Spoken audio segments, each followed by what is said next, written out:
नमस्कार दोस्तों, स्वागत है आप सभी का आर्यांश एकेडमी के यूट्यूब प्लेटफॉर्म पर। आज के इस क्लास में सीडीपी के क्वेश्चन होंगे जो सीईटी के लेवल पे बहुत इंपॉर्टेंट क्लास है। वीडियो को पूरा देखिएगा, इसकी मत करिएगा। चैनल को सभी लोग सब्सक्राइब करिएगा जो नए लोग आए हैं, वीडियो को लाइक करिएगा। तो चलिए क्लास को स्टार्ट करते हैं। देखते हैं पहला क्वेश्चन। कोहल वर्ग के अनुसार सही गलत प्रश्न के बारे में निर्णय लेने में शामिल चिंतन प्रक्रिया को कहा जाता है। नैतिक सुविधा, सहयोग की नैतिकता, नैतिक तर्कणा, नैतिक यथार्थवाद। तो कोहल वर्ग के सही और गलत के निर्णय लेने में शामिल चिंतन प्रक्रिया को कहा जाता है तो नैतिक तर्कणा कहा जाता है। तो सी वाला ऑप्शन सही है। अगला नेक्स्ट क्वेश्चन देखते हैं। सतत एक व्यापक मूल्यांकन के अंतर्गत वाक्यांश व्यापक मूल्यांकन इंगित करता है। सतत और व्यापक मूल्यांकन के अंतर्गत व्यापक मूल्यांकन इंगित करता है समस्या पाठ्यक्रम का मूल्यांकन के सभी विषयों के मूल्यांकन, संज्ञानात्मक क्षेत्र, भावात्मक क्षेत्र एवं मनोज्ञात्मक क्षेत्र का मूल्यांकन पर, संज्ञानात्मक क्षेत्र एवं मूल्यांकन पर। तो इस क्वेश्चन का ऑप्शन सी वाला सही होगा। संज्ञानात्मक क्षेत्र, भावात्मक क्षेत्र एवं मनोगात्मक क्षेत्र तथा मूल्यांकन के क्षेत्र में सतत व्यापक मूल्यांकन के अंतर्गत व्यापक मूल्यांकन इंगित करता है। तो सी वाला ऑप्शन सही होगा। नेक्स्ट क्वेश्चन देखते हैं। विद्यार्थी द्वारा गणित की कक्षा में सीखी गई अवधारणा का उपयोग भूगोल की कक्षा में दिया जाता है। यह उदाहरण है। सकारात्मक अंतरण का है, नकारात्मक अंतरण का है, शून्य अंतरण का है, इनमें से कोई नहीं। तो गणित की कक्षा में सीखी गई अवधारणा का उपयोग भूगोल की कक्षा में किया जाता है। यह सकारात्मक अंतरण का है। तो फर्स्ट वाला ऑप्शन सही है। तो ए वाला ऑप्शन सही होगा इसका। नेक्स्ट क्वेश्चन देखते हैं। किशोरों के संदर्भ में निम्नलिखित में कौन सा कथन सर्वाधिक उचित है? चिंतन का मूर्त प्रक्रिया में प्रदर्शित होना, बुद्धि लाभदायक में अस्मात् बुद्धि, संवेगात्मक प्रोत्थान की घटना बढ़ जाती है, पढ़ाई के प्रति लापरवाह रवैया। तो किशोर के संदर्भ में कौन सा कथन सर्वाधिक उचित है? तो ये सी वाला ऑप्शन सही है। संवेगात्मक प्रोत्थान की घटना बढ़ जाती है। तो सी ऑप्शन सही है। नेक्स्ट क्वेश्चन देखते हैं। व्यक्तित्व विकास में डैश डैश एक महत्वपूर्ण भूमिका का निर्वहन करता है। आनुवंशिकता और वातावरण का मिश्रण, परीक्षाओं की संख्या, आनुवंशिकता, वातावरण। तो व्यक्तित्व के विकास की भूमिका निर्वहन कौन करता है? तो ये परीक्षाओं की संख्या करता है। तो बी वाला ऑप्शन सही है। नेक्स्ट क्वेश्चन देखते हैं। शिक्षक की सबसे मुख्य जिम्मेदारी है कठोर अनुशासन बनाए रखना। तो ये बिल्कुल गलत है। विद्यार्थियों की विभिन्न अधिगम शैलियों के अनुसार सीखने के मौके उपलब्ध कराना। तो ये बिल्कुल सही है। अगला देख लेते हैं। पाठ योजना तैयार करना और उनके अनुसार पढ़ाना। बिल्कुल गलत, क्योंकि पाठ योजना तैयार करो फिर उनके अनुसार क्यों पढ़ाएं। यथार्थ संभव प्रक्रिया कलापों का आयोजन करना। तो ये भी गलत है। तो इस क्वेश्चन का ऑप्शन बी वाला सही है। विद्यार्थी की विभिन्न अधिगम शैलियों के अनुसार सीखने में मौके उपलब्ध कराना। तो बी ऑप्शन सही है। नेक्स्ट क्वेश्चन देखते हैं।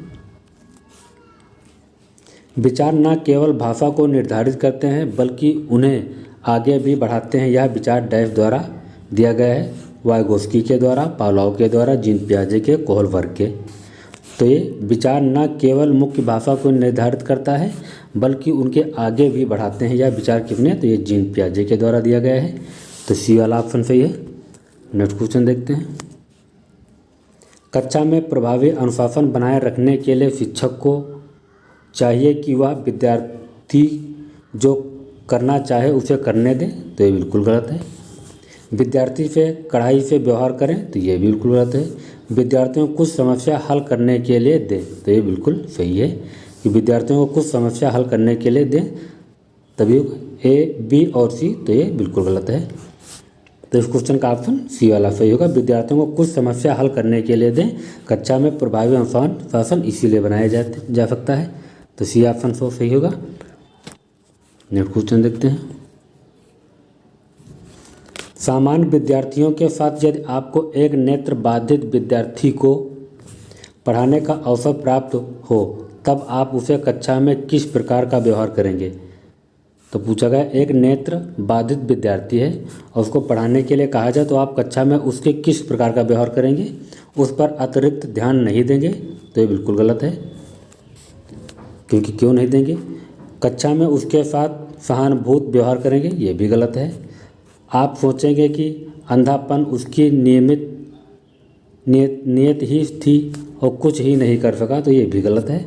आगे वाली पंक्ति में उसके बैठाने की व्यवस्था करेंगे और उसकी सुविधा के अनुसार गति को आगे बढ़ाएंगे, तो ये बिल्कुल सही है। क्योंकि इसको आगे की पंक्ति में बैठाएंगे और उसकी सुविधा के अनुसार उसे पढ़ाएंगे, तो डी वाला ऑप्शन सही है। डी वाला ऑप्शन सही होगा। नेक्स्ट क्वेश्चन देखते हैं।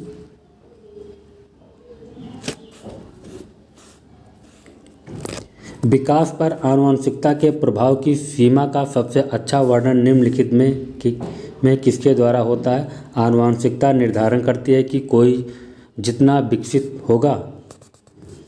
आनुवंशिकता निर्धारित करती है कि किसी को कितना विकसित किया जा सकता है, तो ये बिल्कुल सही है। आनुवंशिकता निर्धारित करती है कि किसी को कितना विकसित किया जा सकता है। ए और बी, तो ये भी गलत है, या ए और बी, ये भी गलत है। तो सी बी वाला ऑप्शन सही होगा। नेक्स्ट क्वेश्चन देखते हैं। यदि आप बच्चों को सिखाना चाहते हैं तो बच्चों के सिखाइए या इशारा करता है। यदि आप बच्चे को सिखाना चाहते हैं तो बच्चे के सीखिए या आप इशारा की ओर करता है। अध्यापक केंद्रित शिक्षा की ओर करता है, बाल केंद्रित शिक्षा की ओर करता है, मूल्यांकन केंद्रित शिक्षा की ओर करता है, परीक्षा केंद्रित शिक्षा की ओर करता है। तो यह बाल केंद्रित शिक्षा की ओर करता है, तो बी वाला ऑप्शन सही है। नेक्स्ट क्वेश्चन देखते हैं।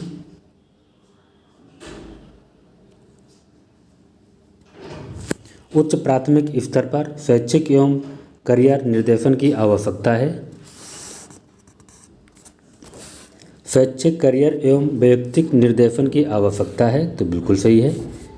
केवल करियर निर्देशन की आवश्यकता है, बिल्कुल, जहाँ केवल लगा हो तो बिल्कुल गलत है। केवल शैक्षिक निर्देशन की आवश्यकता है, तो ये भी गलत है। शैक्षिक एवं निर्देशन की आवश्यकता है, तो ये भी गलत है। तो बी वाला ऑप्शन सही होगा आपका। तो बी ऑप्शन सही है। नेक्स्ट क्वेश्चन देखते हैं।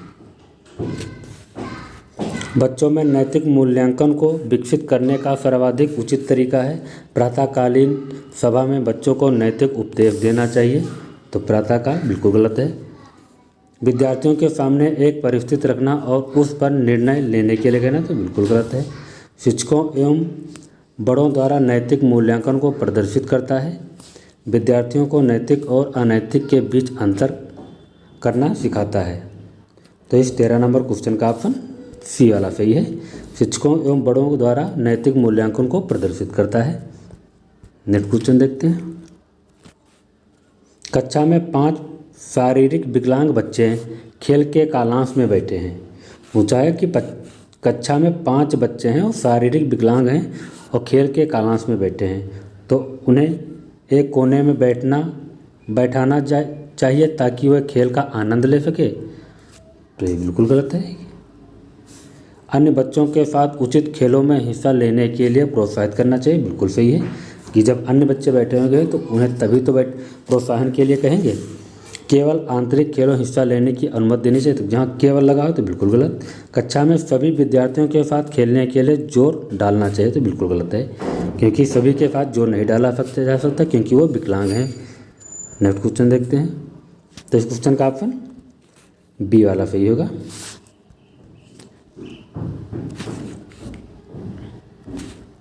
जीन पियाजे के अनुसार अनुकूलन डैश द्वारा होता है। आत्मसात्करण का, व्यवस्थापन का, अनुभव का, आत्मसात्करण का एवं व्यवस्थापन का। तो इस क्वेश्चन का ऑप्शन डी वाला सही होगा।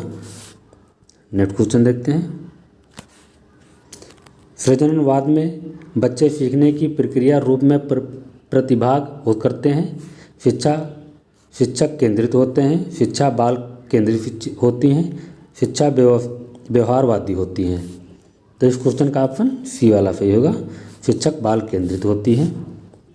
नेक्स्ट क्वेश्चन देखते हैं। बच्चों में अच्छे चरित्र के निर्माण के लिए पाठ्य पुस्तकों में चरित्र निर्माण संबंधी पाठ होने चाहिए। चरित्र निर्माण के लिए व्यवस्थापन दिए जाने चाहिए। कक्षा कक्ष गतिविधियों द्वारा इस प्रकार से हों कि बच्चों को चित्रण निर्माण में सहायता मिल सके। तो ये बिल्कुल सही है। महापुरुषों की जीवनी बच्चों को पढ़ाई जानी चाहिए। तो इस क्वेश्चन का ऑप्शन सी वाला सही होगा। नेक्स्ट क्वेश्चन देखते हैं। निम्नलिखित में कौन सी परिस्थिति में बच्चों का संवेगात्मक एवं सामाजिक विकास अच्छे से होता है? जब बच्चे को महत्वपूर्ण माना जाए तथा उसकी भावनाओं को सम्मान किया जाए। जब बच्चे को अधिक से अधिक पढ़ने को कहा जाए।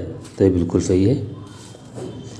जब बच्चे के कक्षा में अच्छे अंक आए। तो ये बिल्कुल सही है। जब बच्चे को उसके बौद्धिक स्तर से अनुसार पढ़ाया जाए। तो बिल्कुल गलत है। तो इस क्वेश्चन का ऑप्शन बी वाला सही होगा। जब बच्चों को अधिक से अधिक पढ़ने के लिए कहा जाए। तो बी वाला ऑप्शन सही है। नेक्स्ट क्वेश्चन देखते हैं। निम्नलिखित में कौन सी परिस्थिति सृजनात्मकता को बढ़ाने में सहायक होगी? सीखने हेतु सीमित अवसर हो, बच्चों को उत्तर याद करने के लिए कहा जाए, किसी समस्या पर समाधान बता दिया जाए, जब बच्चे को स्वयं करके सीखने के लिए अधिक से अधिक अवसर दिए जाएं।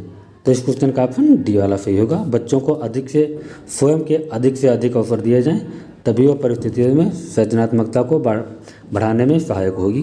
तो डी वाला ऑप्शन सही है। नेक्स्ट क्वेश्चन देखते हैं। गतिविधि आधारित शिक्षण डैश पर बल देती है। सभी विद्यार्थियों की प्रक्रिया भागीदारी पर, निश्चित अवधि में गतिविधि पूरा करने पर, खेलने पर, अनुशासित कक्षा में। तो इस क्वेश्चन का ऑप्शन फर्स्ट वाला सही है। सभी विद्यार्थियों की सक्रिय भागीदारी पर गतिविधि आधारित शिक्षण पर बल देती है। तो फर्स्ट वाला ऑप्शन सही है। नेक्स्ट क्वेश्चन देखते हैं। परामर्श में सम्मिलित नहीं है। तो परामर्श में सम्मिलित नहीं है बच्चों को धैर्यपूर्वक बनाना। तो ये बिल्कुल सही है। बच्चे से मित्रतापूर्वक बातचीत करना। तो ये बिल्कुल गलत है। बच्चे से मित्रतापूर्वक बात नहीं करनी चाहिए। बच्चे के दृष्टिकोण को समझना। तो ये बिल्कुल सही है। बच्चे को अनुशासन में रखना। तो ये बिल्कुल सही है। तो इस क्वेश्चन का ऑप्शन पूछा है परामर्श में सम्मिलित नहीं है। तो बी वाला ऑप्शन आपका सही होगा।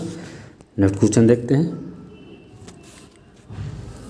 राज्य स्तर पर कक्षा 1 से कक्षा 8 तक की पाठ्यचर्या का निर्माण करती है। एनसीईआरटी पर, एनसीटीआई पर, एनसीईआरटी पर, सीमेंट पर। तो इस क्वेश्चन का ऑप्शन फर्स्ट वाला सही होगा। एनसीईआरटी पर निर्धारित करती है पाठ्यपुस्तक। नेक्स्ट क्वेश्चन देखते हैं। मध्याह्न भोजन के दौरान उच्च जाति के विद्यार्थी निम्न जाति के विद्यार्थियों के साथ एक पंक्ति में भोजन करने से इनकार करते हैं। आप क्या करेंगे? उच्च जाति के और निम्न जाति के विद्यार्थियों के एक साथ भोजन करने के लिए इनकार करते हैं। तो उनके साथ आपका किस प्रकार का व्यवहार होगा? आप पृथक बैठक व्यवस्था करने हेतु सहमत हो जाएंगे? तो बिल्कुल गलत है। आप उच्च अधिकारियों से निर्देश प्राप्त करेंगे? तो ये बिल्कुल गलत है।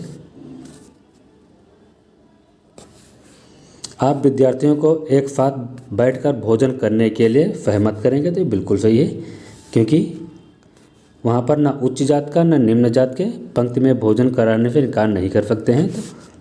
तो सी वाला ऑप्शन सही होगा आपका। आप विद्यार्थियों में मध्याह्न भोजन पकाना बंद कर देंगे? तो ये बिल्कुल गलत है। तो सी वाला ऑप्शन सही होगा आपका। नेक्स्ट क्वेश्चन देखते हैं। विज्ञान में मोनिका की संप्राप्ति अच्छी है किंतु गणित में खराब है। इसका प्रमुख संभवतः कारण हो सकता है बालिकाएं प्रायः गणित में कमज़ोर होती हैं। तो बिल्कुल गलत है। मोनिका के माता पिता अशिक्षित हैं? बिल्कुल गलत है। गणित शिक्षण प्रभावी नहीं है। तो यही सही होगा, क्योंकि उसकी गणित अच्छी नहीं है, इसकी वजह से मोनिका गणित में खराब अंक लाती है। गणित कठिन विषय है। तो बिल्कुल गलत है ये। तो इस क्वेश्चन का ऑप्शन सी वाला सही होगा। नेक्स्ट क्वेश्चन देखते हैं। एक शिक्षक की नियुक्ति सुदूर गांव में की जाती है जहां पर ग्रामवासी अशिक्षित हैं तथा विद्यालय भवन एक पेयजल का भी अभाव है। गांव में कार्य करने में सबसे बड़ी बाधा है। विद्यालय भवन का अभाव के कारण, अनिश्चित माता पिता, समस्या समाधान हेतु प्रेरणा का अभाव, पेयजल सुविधा उपलब्ध है, सुविधा का अभाव। तो इस 25 नंबर क्वेश्चन का ऑप्शन सी वाला सही होगा। समस्या समाधान हेतु प्रेरणा का अभाव है। एक शिक्षक नित्य सुदूर गांव में जाती है और वहां पर ग्रामवासी अशिक्षित हैं। विद्यालय भवन पेयजल का भी अभाव है। तो गांव में कार्य करने में बड़ी समस्या होती है। तो समस्या समाधान हेतु प्रेरणा की अभाव की जा सकता है। तो सी वाला ऑप्शन आपका सही होगा। तो मैं वीडियो को समाप्त करता हूं। अगले नेक्स्ट वीडियो में मिलेंगे। सभी लोग वीडियो को लाइक करिएगा, शेयर करिएगा, चैनल को सभी लोग सब्सक्राइब करिएगा, बेल आइकन जरूर प्रेस करें जिससे कि नोटिफिकेशन आप तक पहुंच सके। नमस्कार, नेक्स्ट वीडियो में मिलेंगे।